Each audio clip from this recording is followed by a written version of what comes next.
Exception and error handling in Perl वरील पाठात आपले स्वागत. ह्या ट्युटोरियलमध्ये आपण शिकणार आहोत कॅच एरर्स आणि हँडल एक्सेप्शन्स. या पाठासाठी वापरणार आहोत Ubuntu Linux 1204 operating system, Perl 5142 आणि गेडीत हा टेक्स्ट एडिटर. तुम्ही तुमच्या आवडीचा टेक्स्ट एडिटर वापरू शकता. तुम्हाला पर्ल प्रोग्रॅमिंगचे प्राथमिक ज्ञान असावे. नसल्यास संबंधित पाठांसाठी येथे दाखवलेल्या आमच्या वेबसाईटला भेट द्या.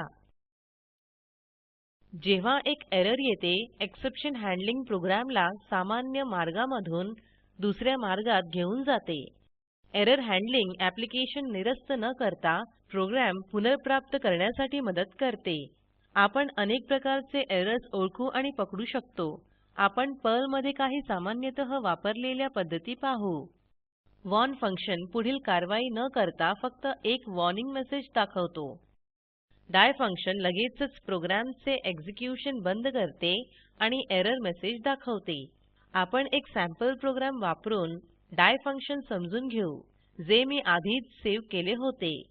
टर्मिनलवर जाऊन टाईप करा गेडीत die.pl आणि एंटर दाबा.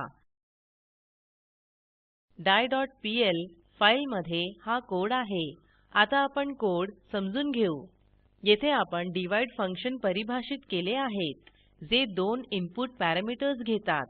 उदाहरणार्थ $numerator आणि $denominator.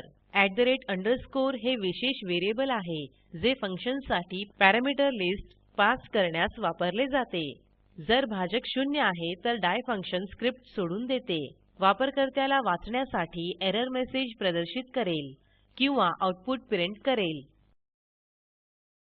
हे फंक्शन कॉल स्टेटमेंट्स आहेत. पहिल्या 2 वेळा फंक्शन कार्यान्वित करून झाले कारण दुसरा पॅरामीटर 0 नाही. तिसऱ्या वेळी भाजक 0 आहे म्हणून डाय फंक्शन कार्यान्वित केले जाते.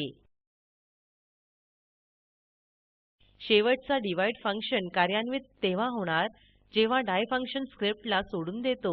प्रोग्राम सेव्ह करण्यास Ctrl S दाबा. प्रोग्राम कार्यान्वित करू. टर्मिनलवर जाऊन टाईप करा पर्ल die.pl आणि एंटर दाबा. येथे दर्शवल्याप्रमाणे आउटपुट दाखवले आहे. Can't divide by 0. प्रोग्राममधील डाय स्टेटमेंटमध्ये हा एरर मेसेज दिला आहे. पुढे आपण एरर हँडलिंगमध्ये eval फंक्शनचा वापर कसा करायचा ते पाहू. रनटाईम एरर्स किंवा एक्सेप्शन्स हाताळण्यासाठी eval फंक्शन वापरले जाते. उदाहरणार्थ बिल्ट इन एरर्स जसे out of memory, divide by 0 किंवा युजर डिफाईन्ड एरर्स. eval फंक्शनसाठी सामान्य सिंटॅक्स येथे दर्शविली आहे.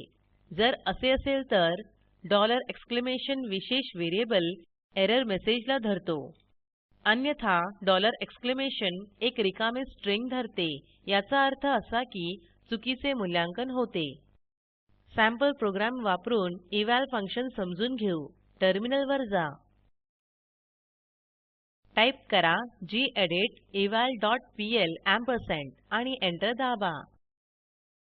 स्क्रीनवर दर्शविल्याप्रमाणे eval.pl फाईलमध्ये हा कोड टाईप करा. मी कोड स्पष्ट करते. उदाहरण म्हणून जर test.dat फाईल उघडण्यासाठी जर समस्या आहे तर ओपन फाइल डाय स्टेटमेंटची घोषणा करते. पर्ल शेवटच्या eval ब्लॉक पासून ते व्हेरिएबल $! पर्यंत सिस्टम एरर मेसेज दाखवतो. फाईल सेव्ह करण्यास Ctrl S दाबा. टर्मिनलवर जाऊन टाईप करा पर्ल eval.pl आणि एंटर दाबा. येथे दर्शवल्याप्रमाणे सिस्टम एरर मेसेज दाखवले जाते. आणखी एक उदाहरण बघू. यावेळी आपण $@ वापरून eval फंक्शन मधून जे परत आलेले एरर मेसेज आहे हे पाहणार आहोत. आपण eval.pl फाईलवर जाऊ. स्क्रीनवर दाखवल्याप्रमाणे कोड टाईप करा. आपण फंक्शन एव्हरेज साठी इनपुट पॅरामीटर्स म्हणून $total, $count पास करत आहोत. जर गणना 0 असेल तर आपल्याला एरर मिळण्याची शक्यता आहे. येथे हे डाय स्टेटमेंट सह हाताळले आहे. वापरून eval मधून परत आलेले एरर मेसेज प्रदर्शित आहे. नाहीतर ते एव्हरेज व्हॅल्यू प्रिंट करेल. फाईल सेव्ह करण्यास Ctrl S दाबा. प्रोग्राम कार्यान्वित करू. टर्मिनलवर जाऊन टाईप करा पर्ल eval डॉट पीएल आणि एंटर दाबा. आऊटपुट येथे दाखवले आहे. आपण पाठाच्या अंतिम टप्प्यात पोहोचलो आहोत. थोडक्यात या ट्युटोरियलमध्ये आपण शिकलो कॅच एरर्स आणि हँडल एक्सेप्शन्स. खालील असाइनमेंट करा. तुमच्या लिनक्स मशीनवर 5 एम्प्लॉयीच्या नावासह एक emptxt फाईल तयार करा. emptxt ची परवानगी फक्त रीड ओन्ली मध्ये बदला. टिप: चेंज परमिशन पर्यायासाठी स्पोकन ट्युटोरियल मधील वेबसाईटवरील संबंधित स्पोकन ट्युटोरियल्स पहा. राइट मोड मध्ये emptxt फाईल उघडण्यास पर्ल प्रोग्राम लिहा आणि काही कर्मचाऱ्यांचे नावे जोडा.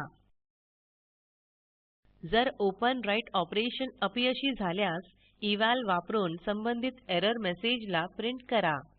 स्क्रीनवर दिसणाऱ्या लिंकवर उपलब्ध असलेल्या व्हिडिओमध्ये तुम्हाला प्रॉजेक्टचा सारांश मिळेल. कृपया डाउनलोड करून पहा. स्पोकन ट्युटोरियल प्रोजेक्ट टीम कार्यशाळा चालविते, परीक्षा उत्तीर्ण होणाऱ्या विद्यार्थ्यांना प्रमाणपत्रही देते. अधिक माहितीसाठी आम्हाला लिहा. स्पोकन ट्युटोरियल प्रोजेक्टला अर्थसहाय्य NMEICT MHRD government of India ने दिले आहे. यासंबंधी माहिती पुढील साईटवर उपलब्ध आहे. मी रंजना भांबळे आपला निरोप घेते. सहभागासाठी धन्यवाद.